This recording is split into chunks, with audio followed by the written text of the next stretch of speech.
बिस्मिल्लाहिर्रहमानिर्रहीम। इस आपदा के वक्त में, इस आफत के वक्त में हम पूरे सरजमीन पंजाब का जो हमारा अकीदत का भी मरकज़ है, मोहब्बत का भी, एतमाद का भी, और जो शख्सियत आप देख रहे हैं, ये उन आबा व अजदाद की निशानी है जिन्होंने हिंदुस्तान में तहरीक आज़ादी में और इस मुल्क से हमारे गलों से तौक़े गुलामी को निकालने के लिए सबसे पहले मेहनत की।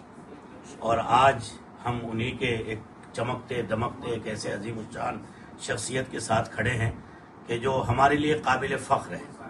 इसलिए हमारे शावर भाई और ये तमाम टीम जो आप देख रहे हैं पूरी, ये एक 3 गाड़ियों के सामान लेकर हमारे भाई सैफुल साहब कौन से गांव से आए हैं? फुलासी गांव से तशरीफ़ लाए। भाई राहुल हैं और दीगर हजरात हैं।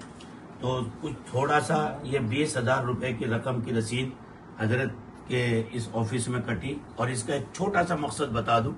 कि जो पानी की दलदल में जिन लोगों को फंस गए हैं वो, ताकि वो आगे सूद की दलदल में फंसकर अपने घर की इज्जत और नामूस का सौदा न करें, इसलिए हजरत ने एक स्कीम बनाई है कि बजाय राशन तो चलता ही रहेगा, दीगर सामान चलता रहेगा, लेकिन अरबाबे सरवत इस बात की तरफ तवज्जो दें कि ये गरीब जिसके सर से आशियाना उतर गया है,